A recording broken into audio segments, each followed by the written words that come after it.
Þetta alvöru leikur, hvernig svona litu þessar lokamínútur út fyrir þér svona á bekknum? Það var erfitt maður. Það var erfitt sérstaklega þegar við vorum að ströggla eins í frákastabaráttunni. Þá á ég náttúrulega að vera inn á. Ég á ekki að vera komið 5 illur sko. Ég verð bara að passa mig sko og vera ekki of aggressífur. En þetta hófst í dag, þannig að það skiptir máli. Leikurinn hjá ykkur svart og hvítt, fyrri hálfleikur, seinni hálfleikur. Kanntu eitthvað skýringu á þessu? Nei, í rauninni ekki sko. Við bara, allt í einu ákveðum við bara, þú veist, að byrja að spila. Það er svo mikið potential í þessu liði. Við erum bara ekki að ná að kreista úr okkur nógu vel. Mér fannst þetta ekkert geggjaður leikur þótt að það var mjög góður hjá okkur. Og við eigum meira inni og við vitum það bara sjálfur. Þið virðist verið bara svona einhver svona identity krísu, eða ef svo má segja, að vera að leita á því. Sérðu eitthvað fyrir endan á henni? Já. Við erum bara að tala sjálfur liðið og þú veist, við erum að finna okkar identity. Við erum alltaf með nýja leikmenn, það var nýr leikmaður að koma í gær og við sem ekkert hann líst bara mjög vel á hann.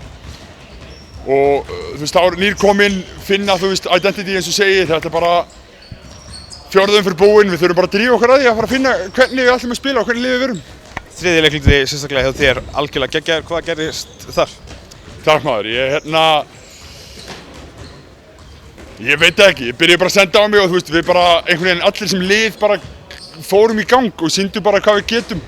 Við teljum okkur að vera í efri baráttunni, í efri liðunum, en við þurfum bara að sýna það þýðir ekkert að vera trúendalausir sjálfum þessu og gera ekki neitt.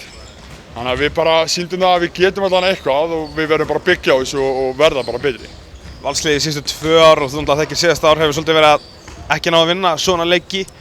Kannski munir að vera komið með svona mann eins og Pavel sem svolítið kláraði þetta bara. Já, Pavel er vélmenni.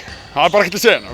Þú veist, að fá Pavel, það var bara algjör bomba og Pavel er vélmenni. Það er bara unaður að horfa á hann spila og eins og í dag, hann var bara geggjaður.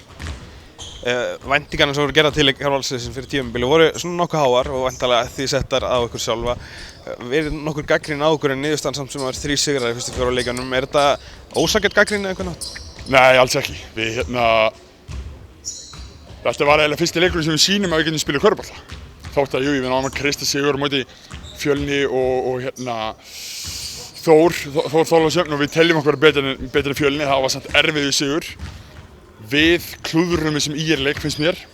Við hafum þetta að vinna hann og auðvitað kemur gagnrýni að því að fólk er með væntingar til okkar og við hefum ekki verið að delivera fyrir bara eiginlega í 3. leikluta núna loksins fyrir að sýna hvað við getum.